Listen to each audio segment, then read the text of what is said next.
So we're going to jump in and start talking about how melody connects and binds with modern music. In a rock, pop, urban, and country context, there are certain things that are sort of standard. And the best way to think about it is verse, pre-chorus, chorus, right? We all know that these are essentially the basic components. There are songs that just have a verse and a chorus. There are songs that have a verse and a pre, but the pre doesn't really sound different than the verse. And then it goes into a chorus. There's a verse, a pre, and then a chorus, and then a post-chorus. There's so many different variables of this, but essentially what most songs follow is a formula where there's some sort of intro, some sort of verse, some sort of connector from the verse to the chorus, and then a chorus.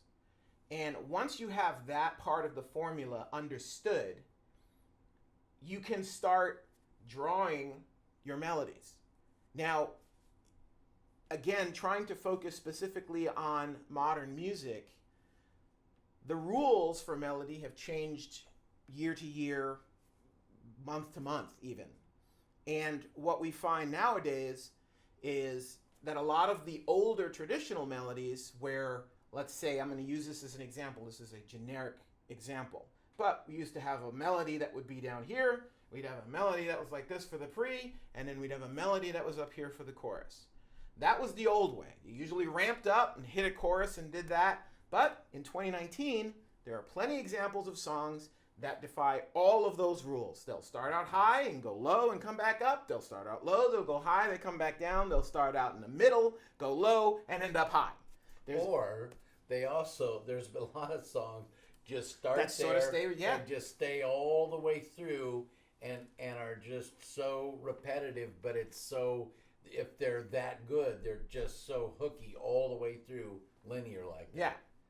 And which took me a while to accept to accept and grasp it, and then I started listening going, that's really brilliant. Yeah. Because being able to captivate an audience with a linear form. Which, not to sidetrack the discussion, is also, in my opinion, a byproduct of how records are made now.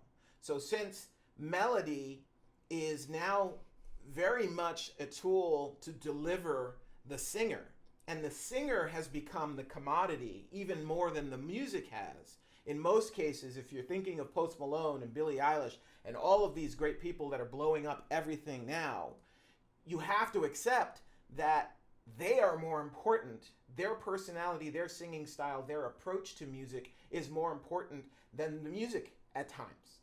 And one thing that does is, if you have a singer who's got an enormous amount of character and color, but not a lot of range, you're limited in how you can approach its melodic content. I make the joke of this, but Old Town Road by Lil Nas X. Exactly. Lil Nas doesn't have a singer's voice, but because he has a range and he knows how to manipulate melody in a fun way, you end up with something that's marketable, even though it's not in any way, shape, or form dynamic in terms of volume and attack. But so hooky. Absolutely. And So in sort of talking a little bit more about the components of melody, now we can have a little fun and talk about the math of it. So a lot of things in music are mathematical. In fact, almost everything is mathematical. The best way to think about music, modern music, and I'm not talking about jazz, I'm not talking about anything that is sort of super complex. I'm talking about mainstream commercial music. Everything happens in a cycle in these songs. There's usually a musical part that's some sort of hooky line, and I'm talking instrumentally, whether it's drums, an 808, a guitar part, something like that, and it cycles. It repeats over and over again. As it's repeating, it's creating its own feeling. The melody's job is, one, to create interest so that that cycle does not become boring. It also is there to tell the story of the song lyrically and make sure that there is an emotional attachment from the words and the message of the song that everyone can accept and sort of buy into. Part of the trick in writing interesting melodies, and let's just use a verse for example. If you have a little guitar part that's 2 bars long and it plays every 2 bars, and you have an 8-bar verse, how many times does it play, right? It's math. So it's an 8-bar verse, it's playing every 2 bars. It's an 8-measure verse. Is that the right way to say it? So it's an 8-measure verse, it's a 2-bar loop. Yeah. So it happens 2 times per measure. So that's 16 times you would hear in an 8-bar measure of this one little guitar part. Now, obviously, if you listen to something 16 times, you're going to get bored if it's just by itself.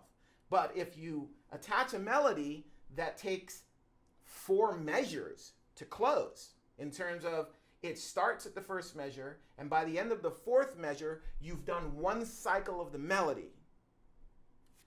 In an 8-measure verse, you will have only heard that cycle 2 times.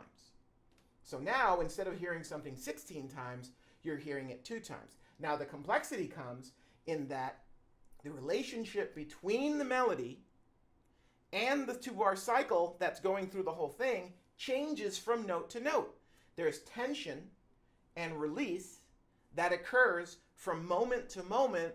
Therefore, not only are you mathematically making it more complex, but you're also emotionally changing the color of every single moment in the first 4 measures based on your note choices. And without getting too mathematical about chords just yet, because it's hard not to, but that is the most basic example of how you can create interest in a song. Now, if you take what I just said and multiply it by different bass notes, let's say a second guitar part that's playing root chords in a different shape, and a keyboard part, and a drum part that has a specific shape, kick, snare, loop, whatever it is, now you're taking all of these things and literally moment for moment their relationship is changing based on the notes you choose for your melody. Now, of course, if you take the melody off, there is still an evolution of feeling and color, but in the context of mainstream music, we're focused on music that has vocals. So it's important to sort of grasp that concept when you're writing your melodies. Because if you don't accept that the relationship is changing from time to time, you may do something that a lot of musicians have a bad habit of doing, which is making something complex for no good reason, which is taking a melody that's working and changing it before it's even had a chance to oscillate twice. Before, you may think, oh, this one thing has happened one time over 4 measures, I don't want to do that again. But in many cases, the best option is to allow that melody to sink in one more time before you all of a sudden decide, I'm going to change this. And if you're going to change it, most of the time, it requires a complete change, whether it's to the pre-chorus or to the chorus or something like that. But that identifiability that comes from that first 4 measures is something that you cannot simplify to the audience, because the audience accepts it as a complex thing. So we don't want to make the music change prematurely. We want to make sure that this 4-bar measure that you've spent a whole bunch of time crafting, and it creates a feel once it finishes its first oscillation. Remember, it's only happened in its entirety once. It's very often going to work again the second time. Bob, you have a... Well, I was going to say to sort of expand on that a little bit. A lot of times what I will do is just take, even though it's just a pattern that's repeating twice or whatever, I'll change one note in it, and just by virtue of one note change, it feels like it's elevating the second half. Because a lot of times, and this is coming a bit more from the rock standpoint, Sure. where I would say that there are a lot of times where I would feel like I was just repeating a chord pattern underneath it, but I wanted that melody to evolve just a little bit more before I got to the pre-chorus, just so I could make sure that I was maximizing my interest to the audience. That it always, because to your point, and it was really interesting how important to understand that an audience, you think a lot of times when you're home playing and coming up with stuff, you think because you've heard it once that you should change it because, like, oh, I'm bored because I'm doing it, I'm playing it. Audiences they don't think like that. They have a different perspective of it. And a lot of times when you think you're boring and trying to add the kitchen sink, they just want simplicity. They just want to hear the space and that the repetitiveness of that is what allows them to really buy into the lyric and the value of the lyric. Yeah. Melody. Yeah, the melody. But the also, even to what he was talking about, you're going to find there are no hard fast rules, right? Yeah. So as much as I'm saying don't change something, there might be a moment where you come up with the second half of the verse and you're just like, well, that change just makes it awesome. Yeah. That's fine as long as you're coming from a place of confidence and it's an intentional decision that you've made based on a feeling that this is making it better, not just making it less boring. Yeah. Deciding to change something because you think it's boring is probably an indication that it's not good enough to begin with. Exactly, because that's one of the things is when you write a lot of songs, it's the things that you sort of you do just because you get sucked into thinking, oh, I got to do this because this is what I always do. You cannot follow any rules. Some of the coolest things I've ever done have been because I sat there and I decided not to follow something that I had, people had gotten used to. It's important not to get sucked into a pattern. Yeah. And also, even from, let's talk about modern top 40.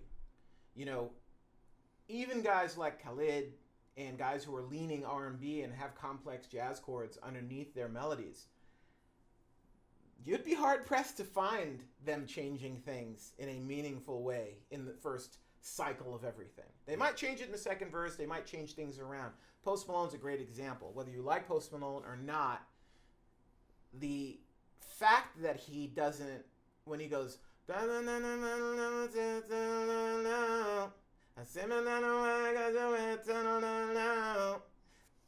that, in the old days, if me and Bob were writing a song, we would probably roll our eyes. But the fact is now that actually generates a feeling. We have a segment of society that associates with sort of the simplicity and almost the laziness of that picture. And I'm not saying society is lazy, although obviously sections of it is, but that there's a sort of an and he's talking about sex and drugs and rock and roll in that song. It's called Rockstar. But the undercurrent of drugginess, the laid backness, it sounds like it's different, but the lineage of that is just like Comfortably Numb from Pink Floyd. Absolutely, it's the same feeling that you're trying to get out of a verse.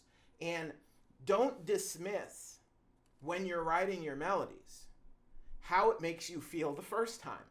Because if it makes you feel like that the first time, when people hear it for the first time, it's going to make them feel that way. And they're just going to want more of it. So psychologically, what we're talking about here is sort of understanding that the cycles within music, the cycles within melody writing, are something that you have to allow yourself to accept when it works and not try and dissect and reconfigure because you've spent 7 hours working on a song.